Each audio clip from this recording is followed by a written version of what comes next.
Hello, everybody.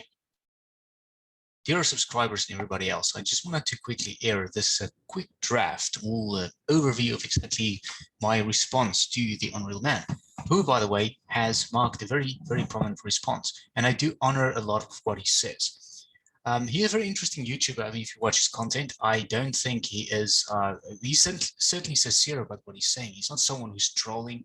He's not someone who's coming off as a bragging or anything like that. So I do revere or respect a lot of what he says. I think some of the things that he says is on the ear callous. Like maybe if you start to get to know his content, it wouldn't, because he's trying to really just push people into action and show them, where they're going on. I do respect him a lot for his position he's taking. So I also wanted to give a quick draft of my summary to stuff that he said. I don't have the time to produce it very long because I'm very busy. I have a lot of things. I do have two businesses I'm running, so I have a lot of time that I can spend to necessarily respond to your videos. I just want to quickly do a small draft on some points I've made here, so let me just quickly do this. So let's quickly get down to a couple points that I wanted to address. So I first want to thank the Unreal Man for responding to me. He did vouch on a lot of time, cut a lot of time from his day out to be able to respond. So I do thank him a lot for this. And I do also want to, I do think in the future it would be nice to have a conversation. Like I know he told me explicitly that he doesn't want to really get into live streams, but I do think even offline it would be nice to have a chat about, just about discussion. Now, I am someone who's, I won't say I'm the bestest, always responding to people, because I do fall in the trap of fallacies as well. I try not to, but I think whenever we are trying to air on a good debate or a good rhetoric or a good ramble, we always want to have a fallacy-free discussion. We want to be able to be as true as we can. And this is the goal of any discussion. Any discussion should be fallaciously diminished and be potentially a melting pot for potential discussions and ideas, right? And we shouldn't let our ego get in the way. And this is exactly what I don't try and do now. I don't think that my response was necessarily the best response. I did type it on a late night, and I probably had a bird's eye view of what he said. So I don't think I went into a full analysis. Again, I apologize simply because I cannot cut away too much time on me. So, I mean, I think the analogy of the movie trailer concept in economics and in the movie scene come to the forefront here, because whenever we're watching someone's channel and we don't have enough time, we have to remember the movie trailer concept, and that is we give someone a couple of minutes or maybe a couple of minutes to understand their position, because we can potentially royally watch every video on YouTube. It's just not possible. We have to find some sort of flagship video content that may make this person to derail this person's position so as to understand it better. That's what I tried to do with Unreal Man. I did, however, give him some thought, because I mean, I did watch a couple of his videos. I won't say in full, but I did watch a couple. I would say that I minded quite a lot of time into his content, at least his comment section as well. And I don't really know which videos I should be watching to have a full analysis of this stuff. But there's quite a lot of videos and also a lot of critique videos. But I wanted to kind of address a couple of points which I think is quite prescient. So the one is the following. Okay, so the Unreal Man started off with saying, okay, so if you guys don't know what exactly this is, I would paraphrase this in timing segments. If you want me to do that, I could potentially put in timing segments and get to show exactly where the response is rooted to. So in the first response I have, I'm only on YouTube to be helping people. That's what he says about himself. So what I think is this, okay, I don't necessarily think that's all true. So I'm also on YouTube to help people, for instance, but there is something called a division of labor. So you seem to be saying that you're only here to help people. So you seem to dedicate a lot of your time, for instance, to criticize people outside of their consent. One such a example is Malcolm, right? So you also had the whole rave with Just James and a couple of other guys. So you clearly can promote yourself to be akin to just advice given, because part of YouTube is we watch content, but we also criticize other people's content, right? I mean, you're doing that, so you plow in a lot of time into people you don't really have respect for. So this is also important to have to take a note of that you aren't necessarily use your time economically, because I mean, people like Just James, I mean, I wouldn't really budge to make a video about it. I don't really care too much about their positions. So your advice also seems much more tailored to the younger crowd. This is what you said. And I guess, well, that is also open to criticism, right? I mean, whenever we're putting ourselves out there, we're essentially putting our, you're essentially a mouthpiece for your position. So you're open to criticism. And whenever you make a gallant stand on someone's position, you're going to be open to criticism. And I would never try and take the position that I'm just trying to give advice, because of course my advice could be wrong, and of course people could come and disagree with me, and I'm always open for that disagreement. Like, I'd rather stand on my, fight on my feet than die on my knees. I'd rather just stand on my position and say, well, at least I can take criticism, because I know I could be wrong, and I'm willing to learn from where I'm wrong. So you may think you are helping people, but a teacher should also be open to cases where well, their so-called help may not be that helpful, right? So this is the important thing about learning. We also learn whilst we're teaching. You said I have been influenced by Dan Pena, but I'm also influenced by Norbert Capitalists and other people. Okay, I get it, but does he tell people to kill themselves? Well, I mean, I'm talking about Dan Pena here, but yes, he does. Like, he did reference it a couple of times. You did reference that a couple of times, that he explicitly mentioned that some people are not, their lives aren't worthy living, and explicitly told them to go and kill themselves. But so, okay, wait, so how do we respond to Dan Pena saying this? Like, that's my question. Like, how do you respond to his saying this? How do you respond to that statement? Do you necessarily agree with it? But if you're influenced by Dan Pena, do you also hold the view that people who fail in your worldview, say, should go kill themselves? This is an important question I have, right? The Darwinian instructions are, this is something that came to me when you were mentioning, like, the competition for women, money, status, and power, resources, right? Because this is kind of eerily, I kind of chuckled when I heard that, because it's kind of eerily rooted in Darwinianism and his theory of natural selection. This is why I quoted natural selection, because natural selection places the idea of being above other men in a hierarchy structure as sole precedence in being able to dominate those men and get women. I mean, this is explained by the Darwinistic structure, right? So as someone who studied biology, I was immediately just noted by that when you said that. So when you said we're all in power for money, women, resources, and women, sorry, we're all in power, we're all trying to dominate money, power, resources, and women. That's what you said. Now, who are we all that you're speaking about? Are you talking about all the people, or just the people of your channel? When you're saying we're all in competition for money, power, resources, and women, are you talking about everyone, every man on the planet, or are you talking about your channel, the people of your channel? I just wanted to know exactly what you're referring to there, because I mean, there's a difference amongst what you're trying to categorize here.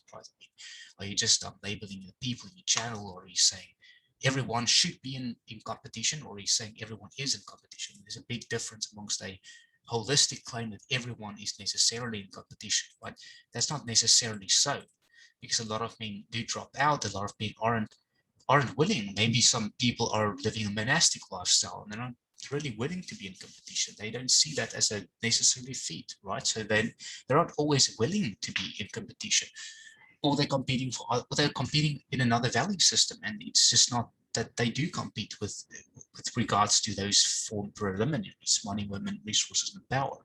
They might see another way of living. They might be more elitist or more elevated to what you're living with, right?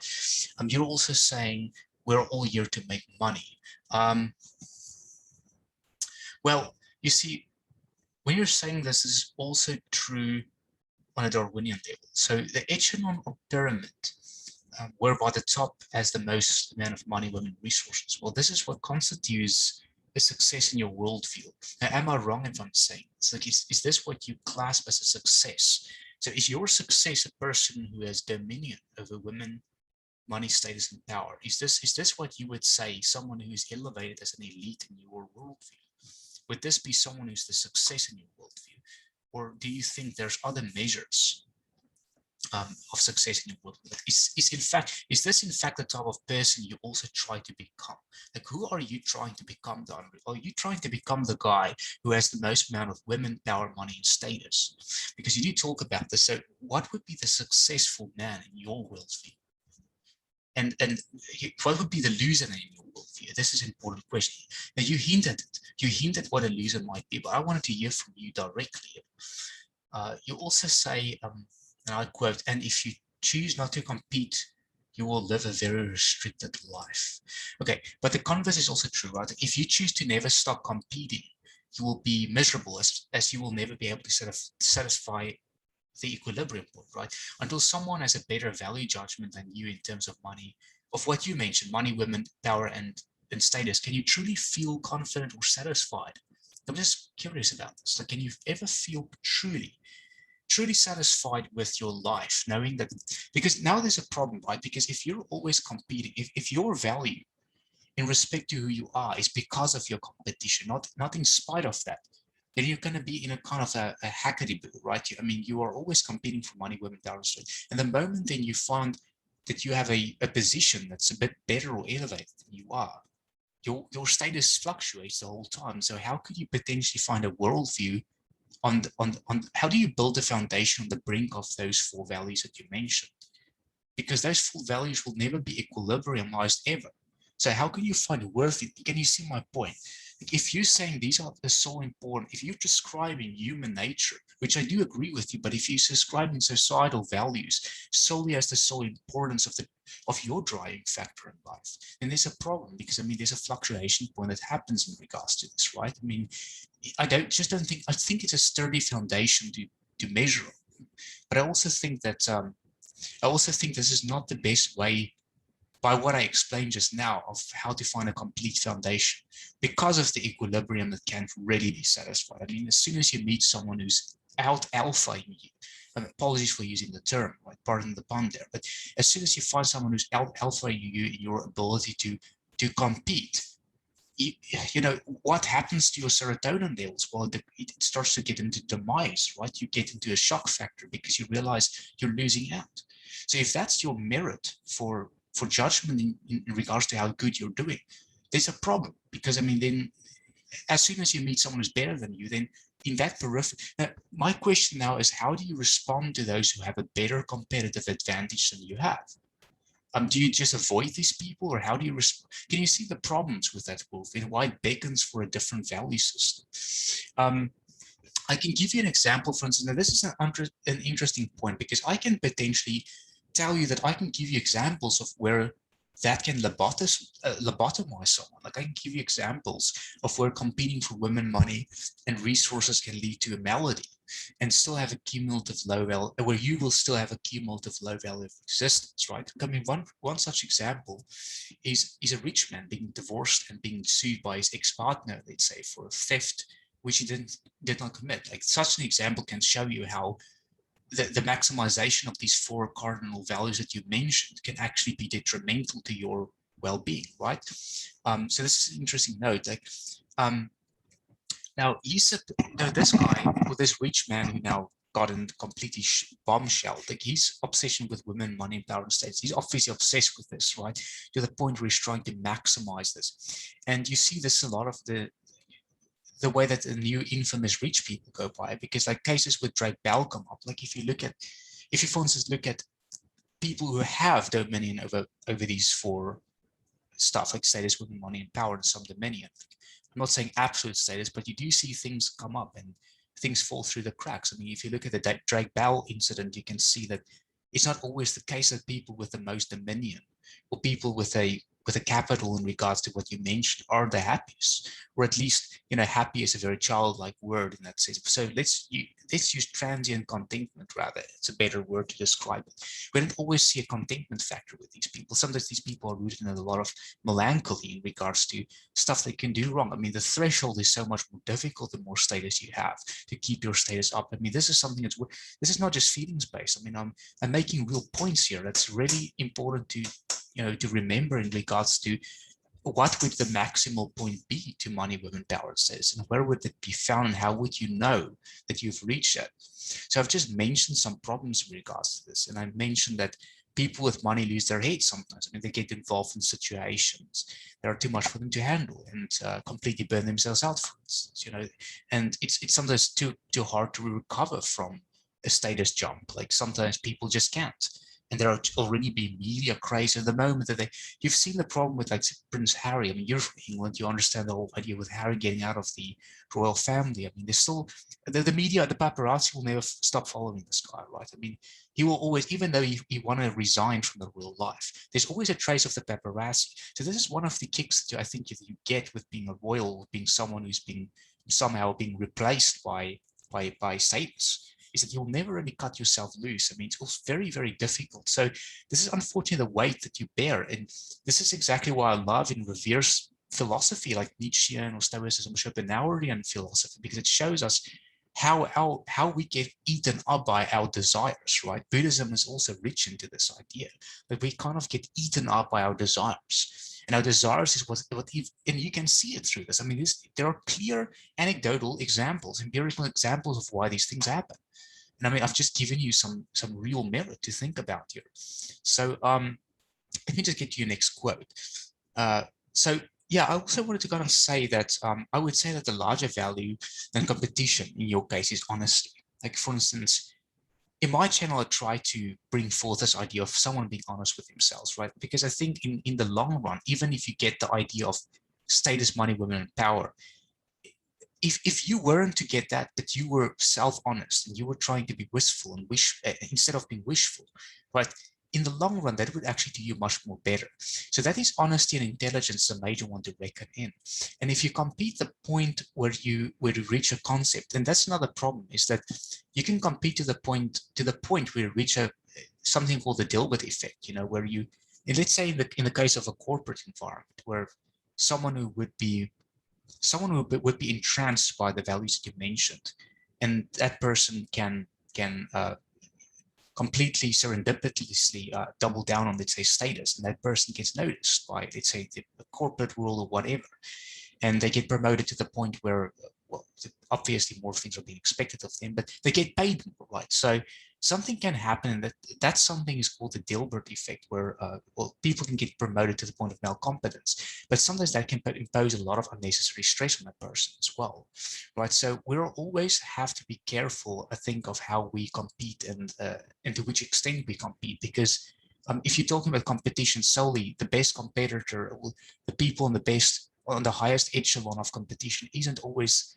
the best favored position to be in, right? So this is also the other question that I wanted to kind of stress. We might face things like burnout, because ineffective competition is all that matters. We will never truly be satisfied, right? So where is satisfaction where is satisfaction found in your equation? Where is the median point in your equation when you talk about competition solely? Like, where would you say is the ultimate competition? Where is the ultimate place to be in your worldview? I'm trying to get there, kind of. And which point would you say is good to stop? Is there such a point, and where would you find it? How would you measure it? Which type of measuring tool would you use to know that you're satisfied in competing in where you are in life?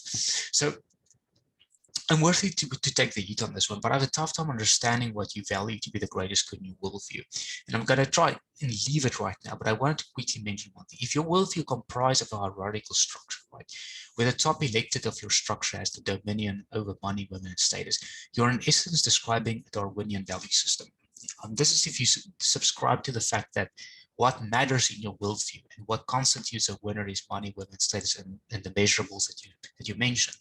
So I just wanted to know what exactly are the measurables, and where would you say the extent that's being left with? Like how would you describe a winner, and how would you describe a loser? Okay, so you're also going to say that, quote unquote, I choose to compete.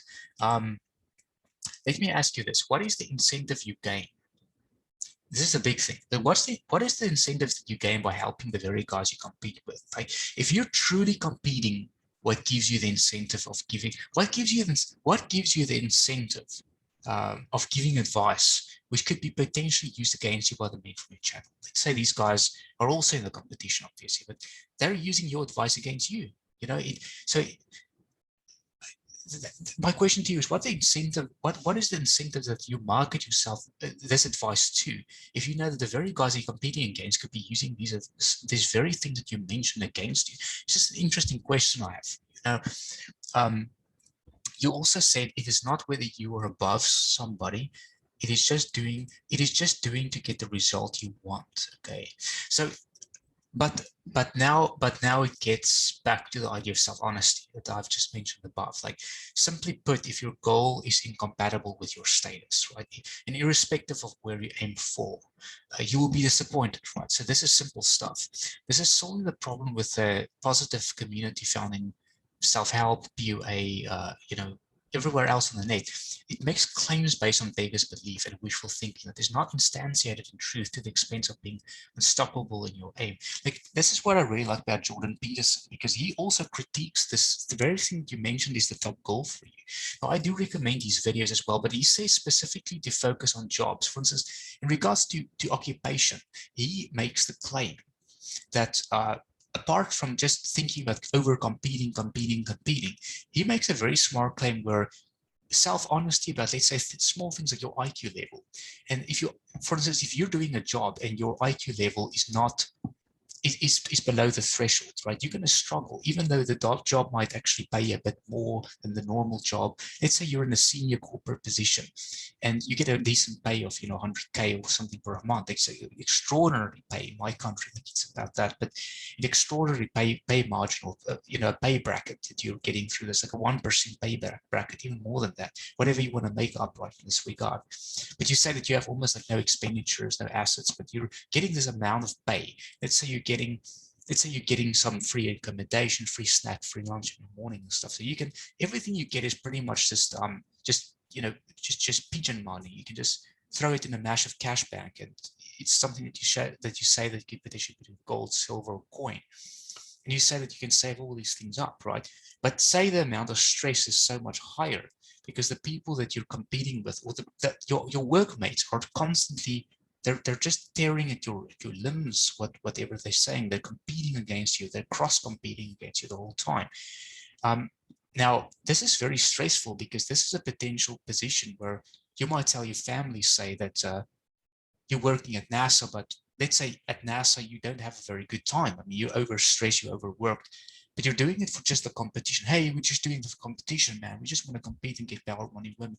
Now, let's say you're doing it. You're an honorable man. You're competing, but unfortunately, with this competition that you're doing, you're burning yourself out. Like, you're clearly having a problem with maximizing money, women, status, and power, because here you are in such a, you are elevated above the pedestal. You can come into the community. You do an honorable job of being a space researcher, right? You're even going to become an astronaut soon. But the problem is you're overworked. You're burning yourself out soon, and you're not really happy. You're depressed all the time. Like, is this what you clasp as a winner? I mean, I would rather take the latter position. I would rather work a job that most people would critique and be at the bottom, or at the back burner of society at some point. I won't say I would go that far, but I'd rather do a job that's a bit lesser. I would rather trade the idea of less stress in my life for more personal power to elevate my own life in things like hunting, or things with a higher economic value other than money alone.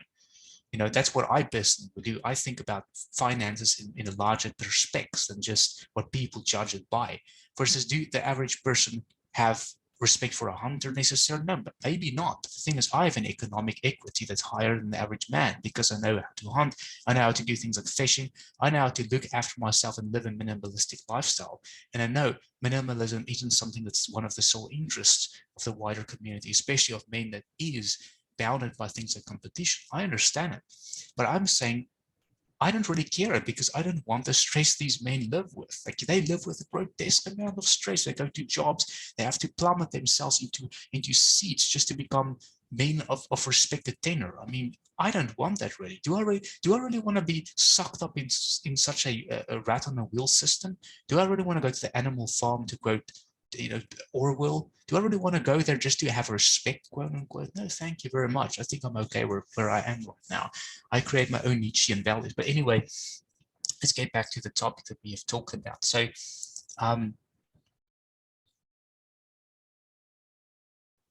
yeah, I talk about self-honesty. So I do.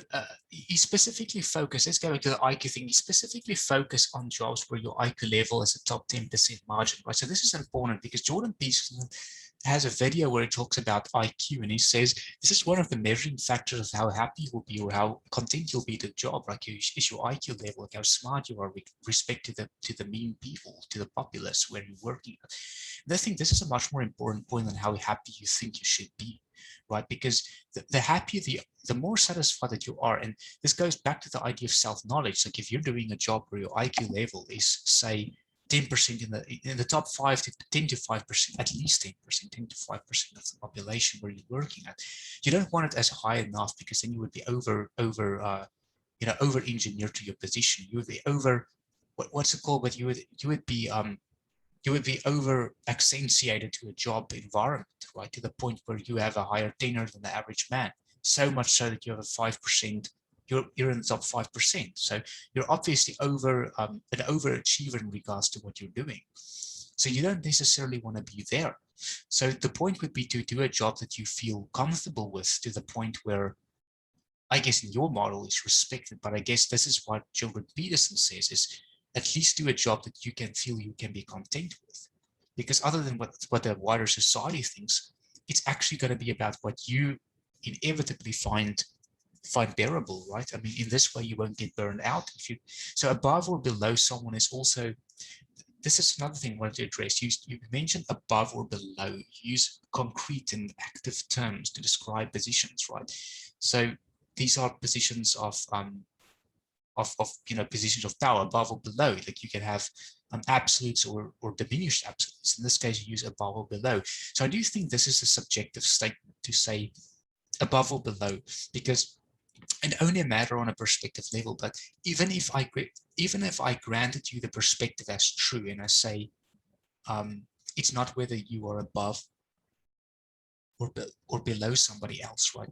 Even if I grant you the perspective that you could be above or below someone, I would actually take it seriously. Like in some case, I see that you take it seriously, because you do quote it in reference that it is not as whether you are above someone. It is just doing something to get the result you want. And to that, I wanted to reply that if I were to take it seriously that you could be above someone with whatever it means, I would err on the side of caution with jobs which can be stressful, because with it carries already a hint that the job is above retire, right? So it's also important to take everything with a pinch of truth in this case, because if you think that you're better than the job that you're doing, and you keep promoting yourself to the point where you're getting to the Dilbert effect, where you're starting to promote yourself to male competence, it could get very, very stressful, right? So that stress could make you burn out to the point where you can actually regress into the job scene. So this is something very important to remember, that when you're failing and you're burning yourself out, it's actually worse than just doing a job you can keep and you can know that you keep, right? So you come back to home and you give mom and dad some money and you're saying, well, I've actually earned something. It's much better than you burning yourself out to a wider dream because societal expectations puts you into a realm of over competition. So this is also something to remember. I'm not saying you ought not compete. I'm saying you have to first know yourself and know what you can get out of life before you just jump straight head in first in a competition scheme, right? So I think the teenage, and I don't know how old you are, man, but I think that to me, I'm just, I'm post 30, man. I think very different about life. I'm past this whole thing about the teenage dream of, we're going to make it big in the world, because truly, I don't care about making it big in the world. I mean, we're very insignificant anyway as we are. So I don't really care about the wider society thinks of me. I do care. I won't completely say I don't care. I do care about it to some extent, but I'm starting to care less and less, because I actually know what I should be caring about, if that makes sense. So this is maybe where my channel came in the past. I think is I wanted to specifically propose a voice, and this is probably where you can criticize me, I guess.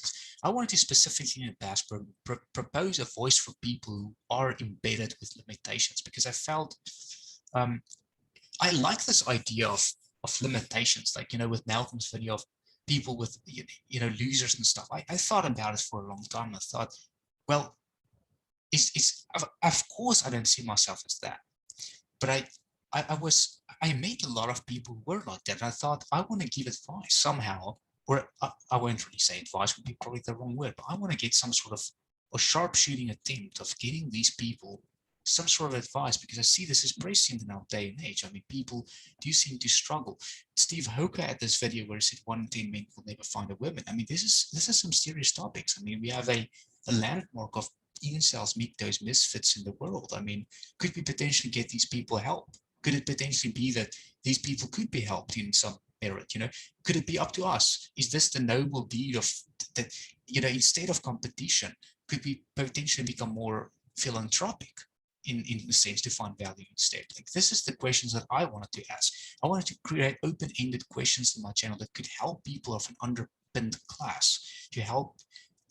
This is just a topic that I focus on, especially for the younger people in my channel. You have to understand that there are young people who feel like they're failing in society and are, by definition, I mean, I can see that you mean good by telling people to become unstoppable in the way that you're doing, but um, it is not in someone's best account necessarily, and they might be subjecting themselves to more pain, and this is something I've mentioned past. So I have had specific cases on my channel where, say, there were people who asked me, Sam, I'm in such a position, I don't feel like I'm doing well in life, and I want to have some advice. What do you think you could tell me that could potentially make me not kill myself? So it's an important thing. I don't necessarily say I have an absolute answer to this. Like I say, I'm not a sophist in this regard, but I do think it's an important question. And I would say I don't believe that we're doomed to a hierarchical structure that a lot of people propose.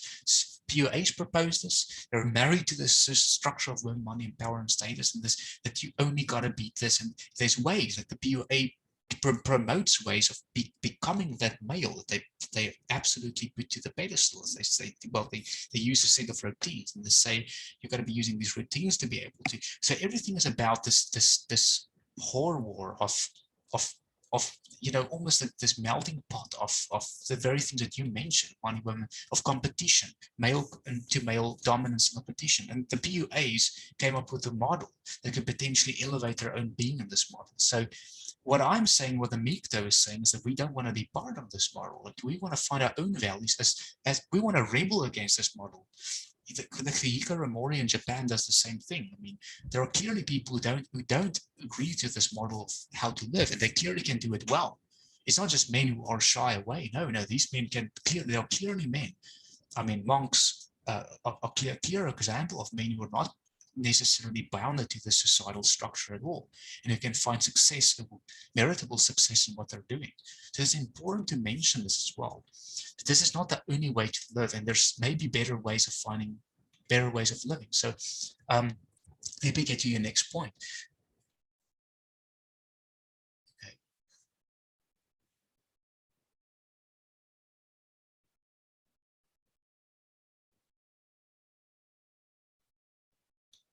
I just wanted to mention something else. I wanted to say about, there are clear examples in societies of how some people are in positions that are underqualified for, and in turn, they join themselves. Yeah, they in turn join themselves with more pain. So it's not possible to take a lower status job and actually have dominion, right? So this will be more in line with wisdom. I mean, like, if you look at the Stoics and the Buddhists, for instance, they if you were to believe that that there are advice of people who don't see the average societal model as the best model to live by, well, the Stoics and the Buddhists are certainly, and the Christians are certainly good models. The ancient Christians, people like the Lutherans, were certainly people who are very skeptical of this average, this average model that most people live by, or the general socio-structure that most people live by, right? That we came to know, that we actually are born with. A lot of people have challenged this in the past, and the Buddhists were one of them. So it pays to look into other ways of living to get away from this. If you think, like, if you were to think this is the best way you want to live and it makes sense and gives you meaning, it's okay, right? But it's not something I feel I want to live by personally, because I don't see that there's a lot of merit in the structure. And I also don't, it's not just because I'm not creating a fallacy of abduction here, because I'm not saying I just don't want to believe it because I don't believe it. I just don't think it's the best way of living, period, because I think there's a lot of problems in regards with the way we define, winners and losers in this in this model. So you also said you are so concerned with feelings. Okay, so I just had to respond to this by saying I just gave a premise and conclusion analysis. This is important of my points, which could be further reduced, right? So I have clearly explained myself. So it's not just about feelings necessarily. I would say there are clearly feelings in everything we're doing, but I've clearly on the page just descriptively shown my understanding of why I've made the points I've made. I think I have reduced everything down to zero and to the very preliminaries of my arguments. You also said something like my channel is targeting the majority of the younger crowd. And to that I said, well, inferences are hard to determine on YouTube, right? So this is important. Now, how do you determine the needs of the younger crowd? All right, so you're saying you target the younger. How do you determine the needs of the younger crowd in the world? Do you specifically mean on your channel that you're targeting the younger crowd, or just on YouTube? You also said something about, I don't understand why you guys are calling yourself MGTOW if you guys aren't benefiting from MGTOW. Isn't the point of MGTOW so you can live an empowered life? Okay, so the exact definition of MGTOW is kind of embedded in anarchisms, but there is one thing MGTOW seems to agree with, right? So that is, MGTOW is about, MGTOW, the essence of MGTOW and the construction of it is freeing men from the constraints of having to expect society to hold the dominion of what man is. Or, that this is essentially what MGTOW came to prosper. It came to be a christening experience for men to find another value of being, right? So to them, it was a new way of finding a pathway away from the archaistical method that we've defined men to be, right? To have to be the dragon slayer, to have to be this. Some men are just going gung-ho with this, and they just want to defeat this archaism because they don't think that this is true for the modern day, and they're clearly right, because in their way they can find other means. Because like I said, there are definitely other models that do challenge this model. So it can't be the only model that's true. So this means well, for MGTOW, this means that under MGTOW, men are pigeonholed for not getting women. So this is important because it also means that if MGTOW were true, then MGTOW would at least show a backdoor that men aren't necessarily pigeonholed for not being able to get women, right? I mean, that which society now gaslights isn't seen so by MGTOW model anymore. So it is true that some people would misuse MGTOW and fall into self-serving biases. That we see it with losers that grasp into MGTOW and say, but we're a MGTOW, but there's inconsistencies between them and the actual model. Or I don't know, them and the pioneers of MGTOW, right? The pioneers might not have had this model. The pioneers were people who were real men in the sense that were maybe defined by the prior primordial structures, or real men, but maybe by their own structure, but they were men nonetheless, and they defined the structure of how to be a self-respected man, away from having necessarily to do the very things that you mentioned, money, women, status, and power, and have to compete with these things. So they define a different embryo, if you will, to live by, that you can still find self-respect and meaning in without having to crucify yourself to a structure that didn't serve you well, right? So this didn't accrue for everyone who decided to take the form of MGTOW philosophy as they wish. And I think this is where MGTOW was strong, is it defined a way for men to have a reason to, let's say, jettison money, women, status, and power. I'm not saying to the point where they completely chastise themselves of society, where they obviously, because if you were to completely go haywire with this concept of, I just don't want anything to do with money, women, power, and status, well, at least maybe women, but not power and status, because then if you will get classified to become a bum, right? But what I'm saying is that you don't have to capitalize on absolutes here. So when MGTOW's, the philosophy I'm pertaining to is that it's certainly important. Just like with, when you're getting too hot, you can go and jump in a pool to cool down. There are certain things that is necessarily true in our worldview, like having food, but you don't have to become a gastronomical person. Having money, you don't have to become a wealthy person necessarily, right? So these things can be seen in absolutes in itself, or these things can be seen as necessities. So I'm seeing, of course, money is being seen as more just as a necessity because it's an absolute necessity. But in the sense of which I define, it's also a crucial point where you get slack. And I'm going to talk about it a bit later, right? So to wrap it up, I definitely think that the MGTOW moniker helps men who lose out, like in a way. Like if we were to say it gives men who are quite, uh, you know, ostensibly different than the average means, hope. There's also hope for losers. There's also going to be people who lose out by the hierarchical structure, not necessarily those who win with it, who will feel lost out and will feel that they will grab straw to the MGTOW moniker, right? So, but it also helps men who are simply sick and feel ostracized. So not all men who are MGTOW are necessarily losers. This is how I see it. But it's also not true that not all it's also not true to think that losers won't necessarily find meaning in the MGTOW model, because the MGTOW model seems to portray a value system quite it adjusts ties to the thing that we have been knowing. So of course losers will grasp for to the MGTOW, because if it's promising something else, then yes, people who are losers and weirdos would obviously go into and infiltrate the system. Just as with the social system, I mean, even though it's not completely the idea of a social system to have people playing dull, who's not, let's say with lying or being deceitful, people are still going to, it's obviously there for people who are at the bottom burner. But yeah, people will make misuse of it. It's just the way society is. There's unfortunately a back tally approach that people take, and not everybody's going to be honest, and people will misuse structure, right? So I'm going to quote this and say, without having the blocks of women in your way.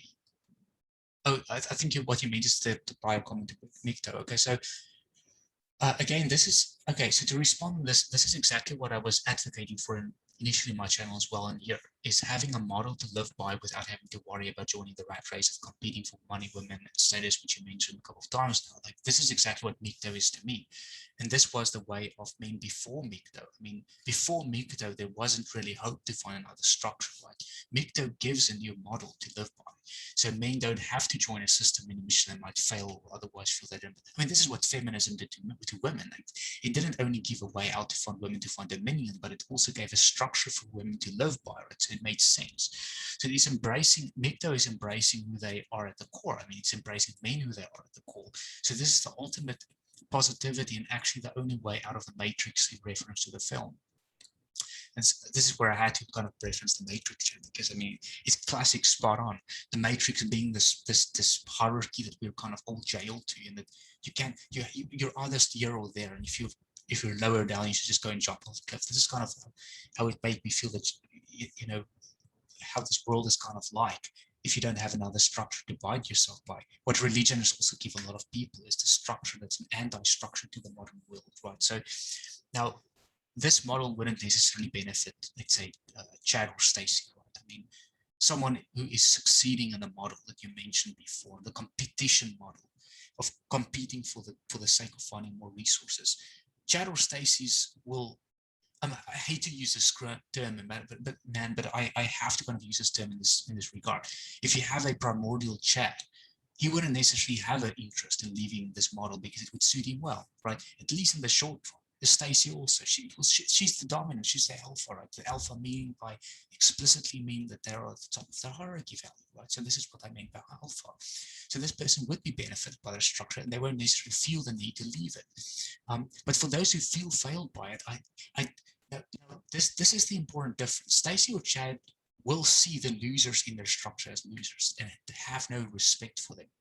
But now these losers can also choose to abide by the structure, and thereby they should feel bad, right? But I'm saying there are models, and there are definitely models that these people don't have to abide by. So even though for the Chad and Stacey, these people might be the losers that they don't want to be, the losers can decide to take on a different model to be, a better model to live by, right? They don't have to be married to this model that Chad and Stacey. So just because one person has a specific structure they're living by doesn't mean that the lower portion of people have to live by that structure and believe what the structure tells them to. They can exit the structure, right? They can find new ways of living that could potentially they could find philosophy as their sole precedence. They can find the moniker, the monastic life.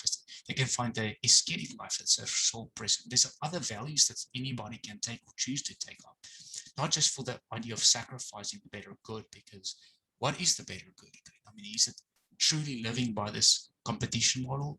And in turn, I do also think that the Chad or Stacy in this idea, I'm sorry, but I don't really see, if we're talking about this idea of competition, I do think this is to me the archaism model. This to me is, well, the model that you mentioned where you're competing for resources. I mean, this is the model that I think is the accusative model. It's a model that a lot of people have problems with, right? So, and you might think it's the only model, but I'm trying to tell you it isn't. There certainly is other models to live by that can definitely accrue much more meaning and knowledge than the model of competition, of having the highest BMI in a competition index, right? Or having more resources. There's certainly other things I want to talk about in that regard. I'm going to mention it now, but I also want to mention that I'm not saying this just to have a feel-good party. I'm not saying this because of a tea party. I'm saying this because I know that another way of living can be found. And I'm skeptical that the model is the best one to follow necessarily for absolute meaning, purpose, and living, right?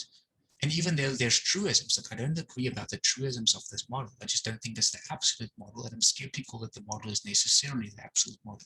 So this is the important difference I want to make, right? You also ask the question, what's the point of MGTOW if you are still at the bottom of the food chain? This is a very interesting question, because the bottom of the food chain might well find a new perspective of being that they wouldn't find it a societal norm otherwise, right? So hence why they embrace a new standard of living. So this is also what I explained above. The bottom of the food chain might find a new perspective of being that they wouldn't find it in the societal norm otherwise. If there is such a perspective to be found, it makes sense to try your best to find it, right? So this is exactly why I think if there is such a structure to be found, if that's the case, and that MGTOW is true. I mean, you did promote MGTOW. You did try and promote MGTOW in some way to say that you can't believe people will follow MGTOW. So you at least acknowledge that MGTOW can be a valid structure. Right? So I'm saying if that were a valid structure, it makes sense that these stuffs of men who were failed by the system would try and find that valid structure. And that's exactly what we see is happening. So that's why MGTOW is being embraced by losers. I'm not saying that's the base of, I don't say that MGTOW is a loser's mentality or loser's dropout. No, of course not. But there is a high percentage of MGTOWs who saw themselves as losers and had no hope and found themselves in MGTOW, and who still have problems recovering, and who still have problems adjusting to the absolute way of living, because we're all people, right? So you're also asking, why do you promote that to other people? Exactly what you mean there. I think I lost the plot with your video, but I think what you meant was why would I promote my philosophy to other people? Okay, so my question to you would be, well, do you mean promoting that there is no hope? I don't know what you mean by promoting. And that some people should go shoot themselves. I mean, what? Yeah, this is kind of true, because do you mean, so what do you mean by promoting? Like, do you mean promoting that there is no hope and that some people should go shoot themselves? I mean, wait, are we talking about Dan Pena here? Because I mean, that's what he seemed to be promoting in some way. Like he mentioned suicide. So I mean, if you're talking about promoting, I mean, he's the one promoting that some people should commit suicide. I'm saying, no, there's another way of living for these people that could potentially be better than what they're currently married to, right? So they're married to a structure that tells them that they should do this. No, there's another way out. I'm promoting finding a new way of living, rooted in Nietzschean model. Now, that's the thing for me. For me, I'm promoting finding a new way of living. And this is rooted in a Nietzschean model to banish societal definitions of winners and losers. The very thing you have said is true. I don't think this is an easy path, though. There is a lot to learn, for instance, about helping people see a new way of living that otherwise was failed about the means of society. And we see a lot of people being failed by society, and it takes time to coach these people to tell them that there's another way of seeing life in a better way. It's much more productive to them, right? So, what do you mean exactly by promoting when you said, why do you promote that to other people? Did you mean my philosophy? What exactly do you mean by that? So I'm just curious. I don't really understand what you think I am necessarily promoting. I'm simply giving my opinion to an anecdotal analysis to what I see in front of me as with anyone else doing on YouTube. I mean, everybody else is speaking just out of their own minds and giving an opinion and a skeptical analysis of whatever they're seeing. They're just going by their hackneyed advice giving, or by their foolishness, or by their inability to see and we're all just doing our best in this case. So I'm also just promoting, I guess, if I were to promote something, would just be an opinion on your worldview. But am I specifically promoting something actively? I don't, I'm not aware of it unless there's another channel, let's say with my name on it, I guess. But I'm not actively on.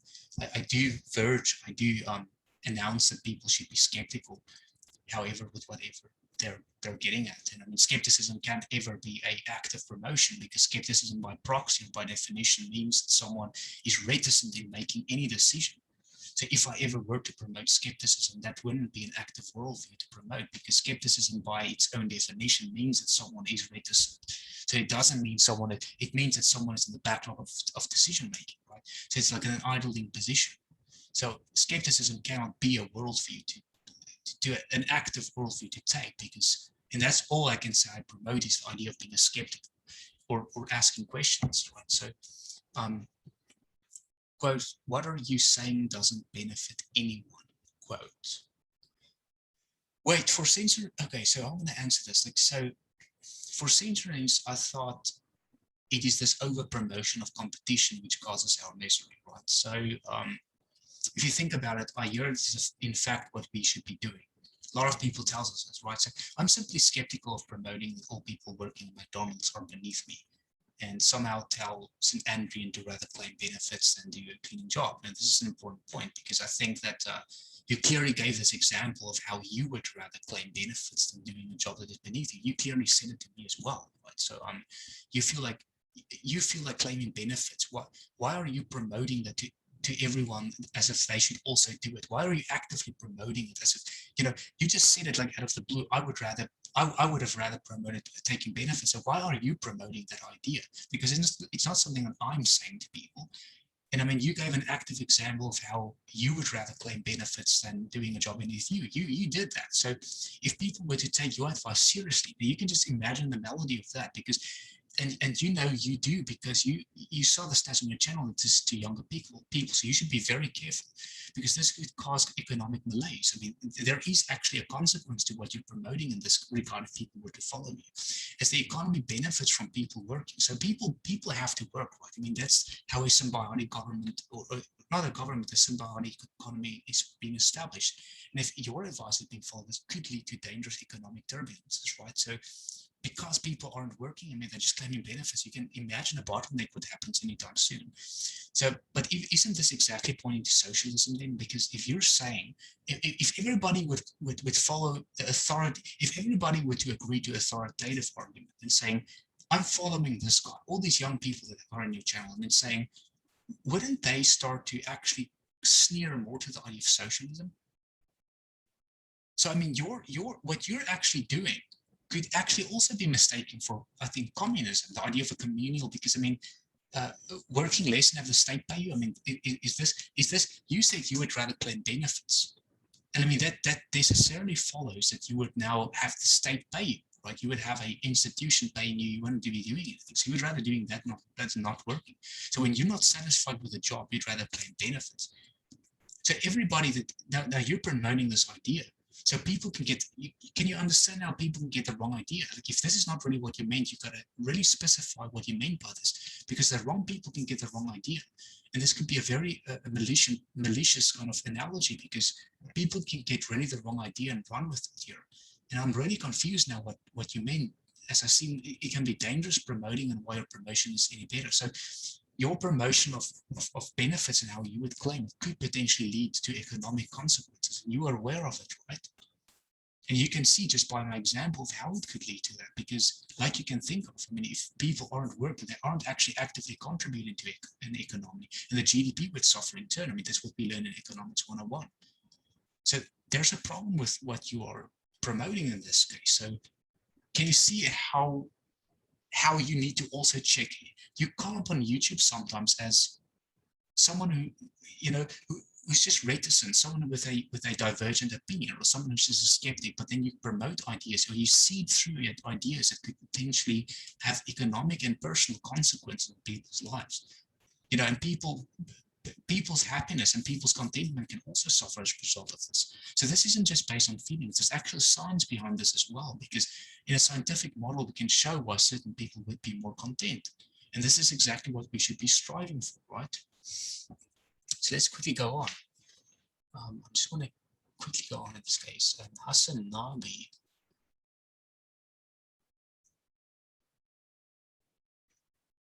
Yeah, Hassan Nabi. Okay, so yeah, yeah, man, I really wanna. If you have a conversation with Hassan Nabi, I would really want to see that, by the way, because I don't know who Hassan Nabi is, but I guess I would. I mean, he sounds to me like someone with drastic opinions. I clearly don't share his views. I don't even know who he is. So I cannot really I don't have the time to even Google that at this point. I'm just really just too busy to find out who's these new people. And I don't really want to infest myself with toxic nonsense in this case. So I really want that. And please notify me if you do this personally on my channel, whatever. Or I probably will get a bell because I'm also a subscriber to you. So I'll be interested in TLDR. I mean, I'm not a Marxist, by the way. I'm hardly a socialist. And my question to you is, like, where did you actually get the idea that the state is the best representative of fate? I mean, where did I give you that idea that I think that the state? I mean, if I were a Marxist, I would say that the state is the best model for a personal representative of morals and ethics, right? I mean, this is exactly what Marxism says, as per Engels and Marx. So where did I show you that I think that the state would be the best dominion of morality be found? If you read the Communist Manifesto, it would be clear that Marx and Engels promote this idea of surrendering to the state because it's the only real constitution to find real ethics and morale, right? So it makes sense to surrender to the state in this regard. But where did I give you the indication that I think that surrendering to the state is necessarily the best course of action? I mean, we're not even talking about socialism being the medium point. We're talking about communism, like brute leftism in this case. So this gives, I do think you have a very rose-tinted view of what I actually believe in this case, because I don't find a view that any person can hold dominion of the best moral code, let alone society. I am very skeptical that society alone can hold the best dominion of the best moral necessarily. And communism thrives on societal values to be true. In fact, communism has community. Right? The word communism means community. So not least because it holds the community at a great respect for holding the ultimate truth. So I don't necessarily think that the community itself can dictate ultimate truth.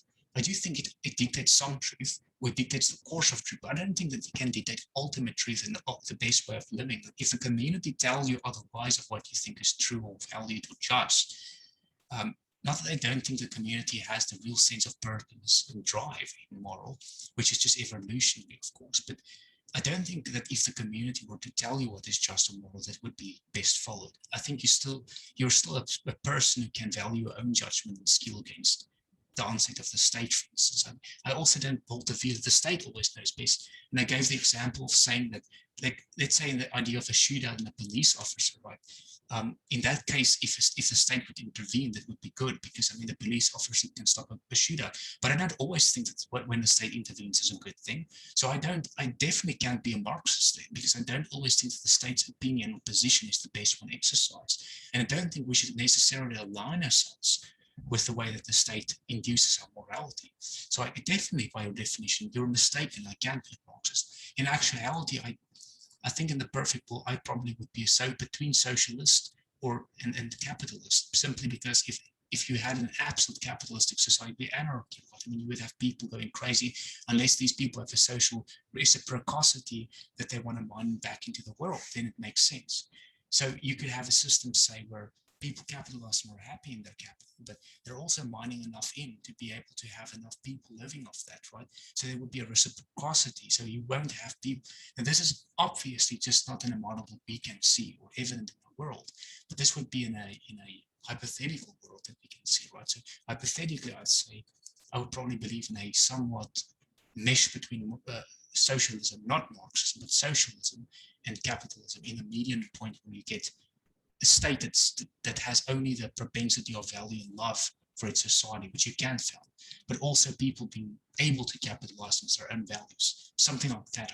I'm not a politician, so I can completely tell you what I would believe in the absolute sense, but I don't think we're completely powerless under the state. I think there's definitely a lot that we can do, and we should exercise our own rights. We should prepare for World War Z, whatever you want to call it.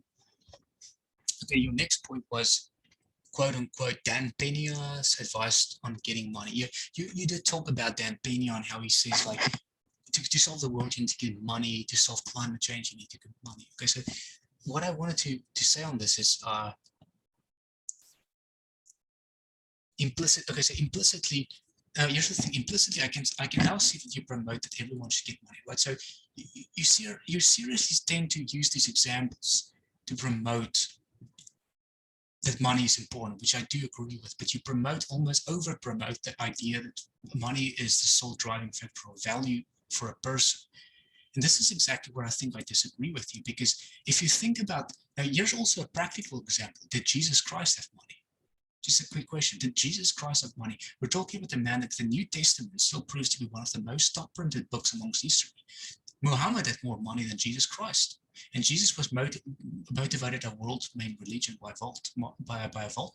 I mean, Jesus Christ, Christianity is still one of the most prominent religion, I think, by like I think 8% above the Muslim faith. So I mean, we have a peasant who motivated a worldview who didn't have any money behind him to do that. So one of the probably the most influential person in this world, Jesus Christ, in regard. If you don't believe in Jesus, let's say Buddha. Buddha left his life for a monastic life in his 20s to become a monk. I mean, to live with the commons, to live with the peasants. I mean, these people clearly had their hand in influencing factors. I mean, they didn't have money.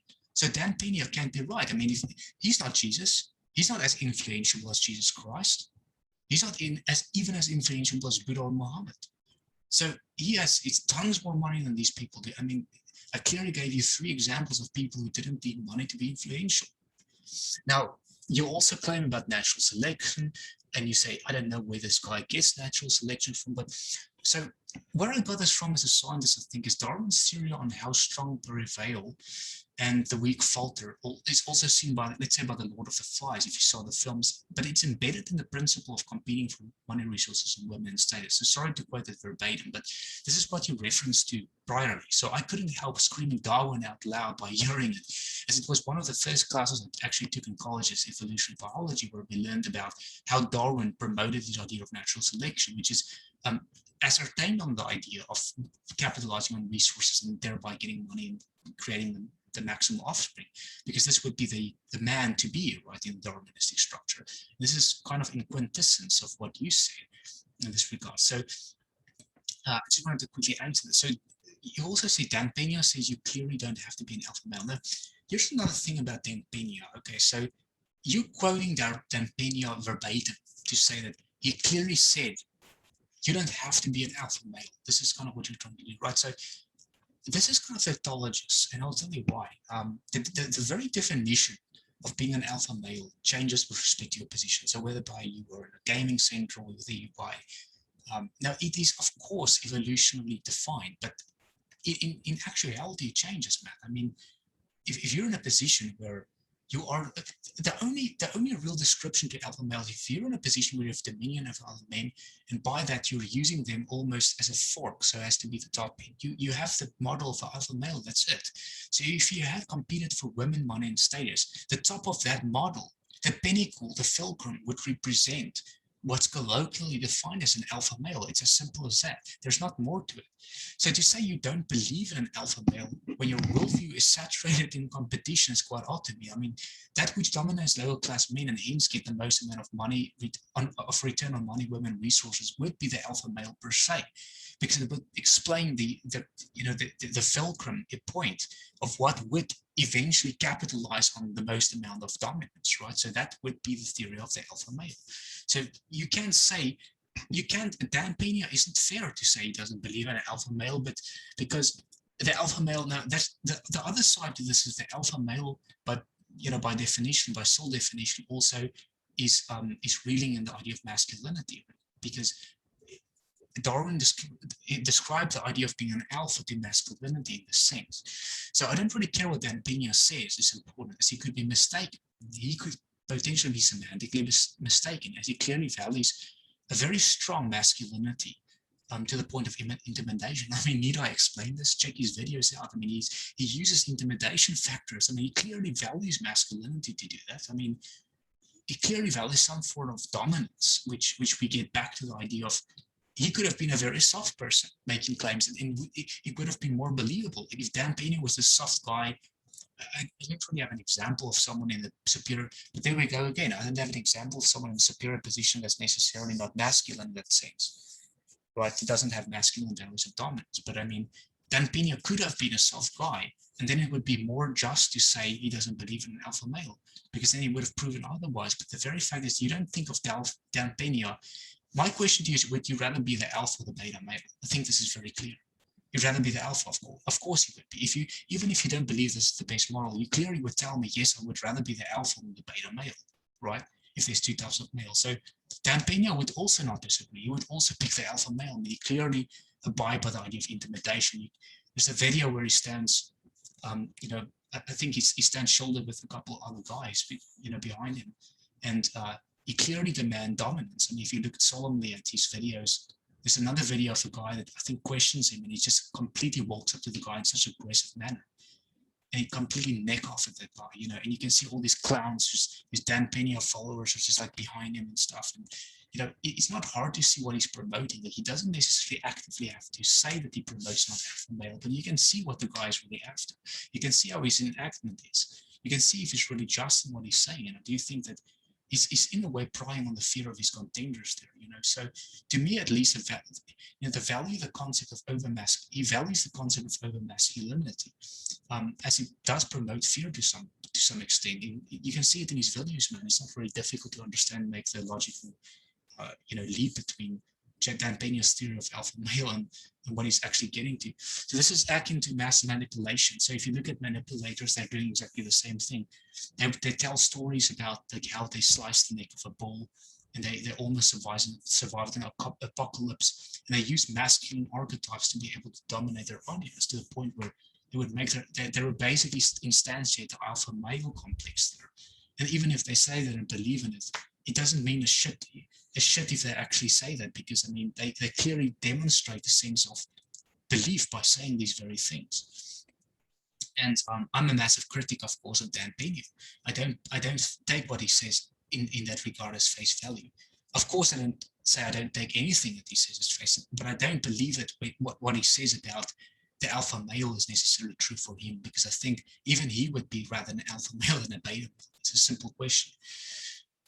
You also ask, why do you watch my content if you don't value self-improvement? Well, okay, I probably have to troll a bit here. I'm so sorry, but we are probably in the realm of why anyone would watch a video. Right? So, I mean, why would anyone watch a video?